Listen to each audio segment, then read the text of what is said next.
Welcome back to the deep dive. Today, we're going to be putting the pedal to the metal Okay. and exploring India's automotive sector, a Oh, topic that's, revving up not just the economy, but also popping up in yeah. UPSC exams. Absolutely. Think of this deep dive as your pit stop for knowledge, hmm fueled by insights from recent articles in the Hindu and Indian Express. It's fascinating how this sector is really a microcosm of India's overall growth story. Yeah, And when we're talking about the world's third largest passenger vehicle market wow. and the fifth largest economy overall, Okay, all while aiming for a top three spot globally. so let's not stall out on the stats. Right. We're focusing on the recent Bharat Mobility Global Expo 2025, Okay. which was held in Delhi. I'm picturing a sea of shiny new cars. More like an ocean. Oh, wow. This expo spanned 3 venues with over 100 product launches. It wasn't just a domestic affair either, Oh, with 5,100 international participants showcasing India's growing global influence. that's quite a turnout. Yeah. What were some of the key themes or trends that stood out? Was it all about electric vehicles, or was there more to it? EVs were definitely a major highlight, Hmm. reflecting India's commitment to green mobility. Right. But the expo also went beyond just cars, showcasing cutting-edge technologies and next-gen mobility solutions. So, like what? Give me an example. Think sustainable fuels, connected vehicles, and even glimpses into the autonomous future. So, a lot for UPSC aspirants to unpack, Oh, yeah. from policy implications to technological advancements. Absolutely. Now, Prime Minister Modi gave the keynote address at the expo.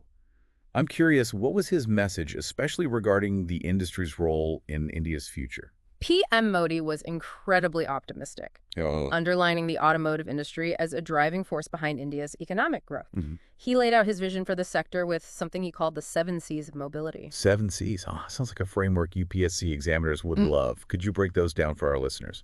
He envisions a future of mobility in India that is common, connected, convenient, congestion-free, charged, clean, and cutting edge. Okay. Each C represents a specific goal, weaving together technological advancement with environmental sustainability and accessibility for all. Interesting. So PM Modi is painting a picture of a future where everyone have access to clean, efficient, and technologically advanced transportation options. But how does this vision translate into actual growth on the ground? Well, the automotive sector grew by an impressive 12% last year. Yeah. To put that into perspective, that's approximately 2.5 core vehicles sold more than the entire population of some countries. Wow, that's quite a leap forward. Yeah. What's fueling this incredible expansion? Is it just a surge in demand, or are there other factors at play? It's a mix of factors. Right? India has a young and rapidly growing population, a burgeoning middle class, and rapid urbanization. Mm-hmm. All of this creates a massive demand for personal transportation. Right. But equally crucial is the government's role in creating a supportive ecosystem. Right. For example, there's been substantial investment in infrastructure with 11 lakh crore allocated last year alone. Ah, yes. Infrastructure plays a crucial role. The PM Gati Shakti initiative, for instance, is a game changer, isn't it? Absolutely. Yeah. The PM Gati Shakti initiative, focusing on a multimodal connectivity approach, is creating a vast network of new highways and improving connectivity. Right. This directly impacts the automotive sector by reducing logistics costs, making Indian businesses more competitive globally. So improved infrastructure attracts investment, which in turn fuels economic growth. Mm. Makes sense. But what about sustainability? Where does green mobility fit into all of this, especially with India's commitment to reducing its carbon footprint? That's where things get really interesting. Right. India is making a major push towards green mobility with initiatives like the National Electric Mobility Mission and the Green Hydrogen Mission. Mm. We're seeing the impact of these efforts in the dramatic rise of EV sales, which have skyrocketed by a staggering 640% over the last decade. 640%. That's a massive jump. It's clear that India is not just talking the talk when it comes to electric vehicles, but actually walking the walk. But can you give us some concrete numbers? What's the current state of the EV market in India? In 2024 alone, India sold over 16.8 lakh EVs. Wow. Compare that to just 2,600 a decade ago, and you see how rapid this shift is. Right. Projections indicate an eightfold increase by 2030, indicating a future where EVs could dominate Indian roads. Okay, so EVs are clearly a major part of the narrative. Yeah. But before we delve deeper into that, I'd like to touch upon something else that PM Modi mentioned during his address. His tribute to Ratan Tata and Osamu Suzuki. Yes, a poignant moment. Yeah, Both these individuals left an indelible mark on the Indian automotive industry. absolutely. Mr. Tata with his vision for an affordable Indian car, and Mr. Suzuki for his pioneering role in bringing Japanese manufacturing excellence to India. Absolutely. Their contributions were instrumental in shaping the industry we see today. Now let's go back to the Bharat Mobility Global Expo.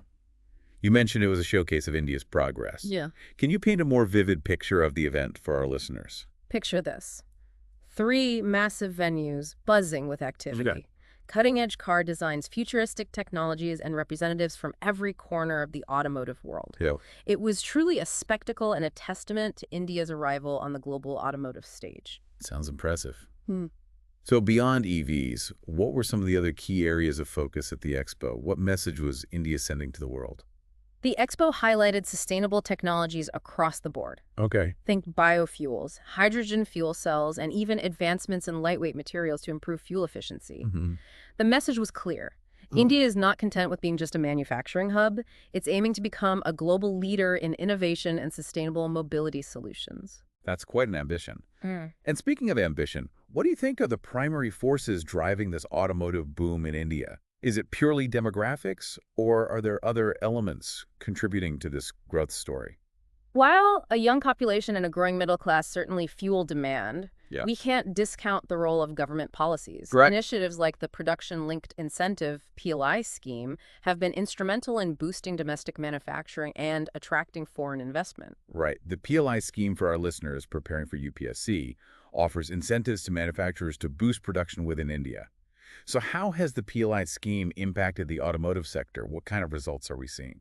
The impact has been significant. Okay. The PLI scheme for the automotive sector has resulted in the creation of 1.5 lakh direct jobs and generated sales exceeding 2.25 lakh crore. Wow. It's a testament to how strategic policy interventions can propel an industry forward. So it's not just about the numbers, but also about creating jobs and boosting economic activity. Yeah. And just one example of a government initiative. I'm sure there are many other policies and programs in place to support the automotive sector's growth. What else is the government doing to ensure India's automotive industry continues to thrive? The government is playing a multifaceted role, Okay. from promoting research and development in areas like electric vehicle technology to facilitating skill development programs for the workforce.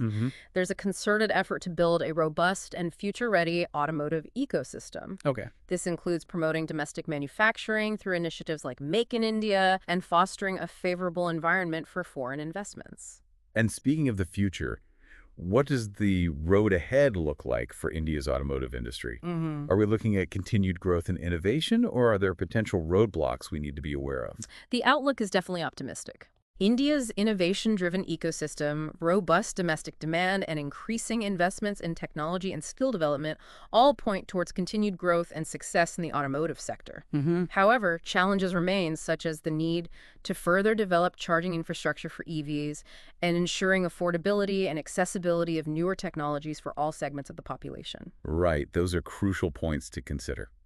Now, before we shift gears and delve into the specifics of India's EV revolution, I want to take a moment to acknowledge our listeners. Yeah. We know you're a discerning bunch, always eager to learn and stay ahead of the curve. Absolutely. And we appreciate you joining us on this deep dive. Yes. Your curiosity and thirst for knowledge are what keep us going. So if you're finding this deep dive informative and insightful, don't forget to hit that like button and subscribe to our channel for more deep dives into fascinating topics just like this one. And be sure to leave your comments below. We're always eager to hear your thoughts, perspectives, and any burning questions you might have. Now let's buckle up and explore India's electric vehicle revolution. From the government's ambitious targets to the challenges and opportunities that lie ahead. We'll cover it all in the next segment. Stay tuned. Welcome back to the deep dive. Before the break, we laid the groundwork, understanding India's overall automotive boom. Now let's zoom in on a segment that's not just a trend, but a potential revolution: electric vehicles. EVs seem to be everywhere these days, from global auto giants to homegrown startups. What makes India such fertile ground for this electric revolution? Well, several factors are converging. First, India's commitment to reducing its carbon footprint is real. Yeah. The government has set ambitious targets aiming for 30% electric vehicle penetration by 2030. Those are some bold targets. Mm. But targets alone don't guarantee success. Right. What concrete steps is the government taking to actually achieve this electric dream? Well, they're going beyond just setting goals. Okay. The National Electric Mobility Mission Plan, NEMMP, is a prime example. It's a comprehensive policy framework that addresses everything from incentivizing EV manufacturing to building charging infrastructure. So a holistic approach rather than just focusing on one aspect. For our UPSC aspirants, this NEMP is worth a deeper look. What are some of its key features that stand out to you? Well, the NEMP focuses on demand-side incentives, like subsidies for EV buyers. Oh, yeah. But it also recognizes the supply side, promoting R&D and encouraging the domestic manufacturing of EV components, like batteries. Smart move. Huh. Relying solely on imports would make India vulnerable to global supply chain disruptions. So building a robust domestic EV ecosystem is key. But what about the challenges? Transitioning to EVs isn't a simple plug-and-play, right? Absolutely. One of the biggest hurdles is the lack of adequate charging infrastructure. Yeah. Imagine buying an EV and then struggling to find a place to charge it. The government is working on this, but it's a massive undertaking. I can imagine building a nationwide charging network is no small feat. And then there's the cost factor. EVs, at least for now, tend to be pricier than their conventional counterparts. How is India addressing the affordability issue? That's where the FAME scheme comes in. Okay. FAME stands for Faster Adoption and Manufacturing of Electric Vehicles. Right. It provides financial incentives to buyers, making EVs more accessible to a wider segment of the population. Ah, the FAME scheme. Another one for our UPSC aspirants to note. It's interesting how the government is using a combination of policy tools, subsidies, infrastructure development, and R&D support to drive this EV revolution. Precisely. It's a multi-pronged approach, recognizing that a complex challenge like transitioning to EVs requires a comprehensive strategy. But let's not forget the private sector. Yeah. What role are they playing in this electric saga? They're not just passive players. They're actively shaping the landscape. Okay. From established automakers like Tata and Mahindra to a wave of EV startups, we're seeing innovation and competition drive down prices and improve technology at a rapid pace. That's great to hear. Competition usually benefits the consumer in the end. Now, we've talked about the government's role, the private sector's involvement, and the challenges. But what about the opportunities? What does this EV revolution mean for India beyond just cleaner air? The opportunities are immense. Like what? Think job creation. A thriving EV ecosystem will require a skilled workforce from engineers and technicians to charging station operators and software developers. Right. This is a chance for India to create a whole new sector of employment. Yes. The employment angle, always a key consideration for a country with a young and growing workforce. Anything else that stands out? India could become a global hub for EV manufacturing. Okay. We have the resources, the talent, and the government support to attract major investments in this sector. Imagine India exporting EVs to the world. That's the level of ambition we're talking about. That's a bold vision. But not entirely implausible given India's track record in other sectors like IT and pharmaceuticals. It seems this EV revolution isn't just about replacing petrol cars. It's about positioning India as a global leader in a rapidly growing industry. Absolutely. It's about economic growth, technological advancement, and environmental sustainability all rolled into one. Now let's bring this back to our UPSC aspirants. We've covered a lot of ground here. Yeah. What are some key takeaways they should focus on when it comes to India's EV story? Well, they should understand the government's policy framework, especially the NMMP and FAME schemes. Okay. They should be able to analyze the challenges like infrastructure and affordability, as well as the opportunities like job creation and India's potential to become a global EV hub. Right. This isn't just about memorizing facts. It's about understanding the dynamics of a sector that's at the forefront of technological and economic change. Precisely. And remember, we drew our insights today from recent articles in the Hindu and Indian Express. These are valuable resources for staying updated on current affairs, especially for those preparing for UPSC exams. Excellent point. Now, before we wrap up this segment on EVs, I have a question for our listeners. Do you think India can achieve its ambitious target of 30% electric vehicle penetration by 2030? What factors could help or hinder this goal? Share your thoughts in the comments below. We'd love to hear your perspectives. And while you're at it, if you found this deep dive informative, don't forget to hit that like button and subscribe to our channel. We've got plenty more deep dives coming your way, exploring a wide range of fascinating topics, always with the goal of making you smarter and more informed. Now let's switch gears and talk about something else that's crucial to India's automotive story. the development of a robust domestic manufacturing ecosystem. Stay tuned as we explore how India is striving to become a global automotive powerhouse, not just a market for foreign brands. Welcome back to the Deep Dive. We've explored India's overall automotive growth and zoomed in on the exciting world of EVs. But there's another layer to this story that's crucial for understanding India's ambitions, Right. the rise of domestic manufacturing. Absolutely. India isn't content with just being a consumer market. For global automotive giants, the goal is to become a manufacturing powerhouse, Okay. building cars not just for India, but for the world. That's a bold vision. But what are the building blocks of this ambition? What's fueling this drive towards becoming a global manufacturing hub? It's a combination of factors. The government's Make in India initiative has played a pivotal role. Okay. It's about creating a conducive environment for manufacturing within India, Hmm. attracting investments, and fostering technological advancements. Make in India. That's another key term for our UPSC aspirants to remember. It's not just a slogan. It's a comprehensive program with tangible goals and strategies. Mm. Can you elaborate on how Make in India is specifically impacting the automotive sector? Well, Make in India incentivizes local production through a range of measures, from tax breaks to streamlined regulation. Okay. This has made India a more attractive destination for global automakers to set up manufacturing plants. Right. We're seeing this play out in real time with companies like Suzuki Hyundai and Kia expanding their operations in India. So it's not just about attracting foreign investment. It's also about fostering the growth of homegrown Indian auto companies. Right, absolutely. Companies like Tata Motors and Mahindra are no longer just playing catch-up. They're innovating, developing cutting-edge technologies, and competing head-on with global giants. Their success stories are a testament to India's growing capabilities in automotive design and engineering. It's inspiring to see Indian companies becoming global players in their own right. But what about the challenges? Building a robust manufacturing ecosystem isn't without its hurdles. What are some of the roadblocks that India needs to overcome? One of the key challenges is the need for skilled labor. A sophisticated manufacturing sector requires a workforce trained in advanced technologies and manufacturing processes. India needs to invest heavily in skilled development programs to bridge this gap. That makes sense. You can have the best technology and infrastructure, but without a skilled workforce, it's all for naught. What other challenges do you see? Another hurdle is the complexity of the global supply chain. The automotive industry relies on an intricate network of suppliers for components and raw materials. India needs to build a robust and resilient supply chain to avoid disruptions and ensure cost competitiveness. Right. We saw during the pandemic how fragile global supply chains can be. So building a more localized and diversified supply chain is essential for long-term sustainability. Precisely. And let's not forget the need for continuous innovation. The automotive industry is evolving rapidly with new technologies emerging all the time.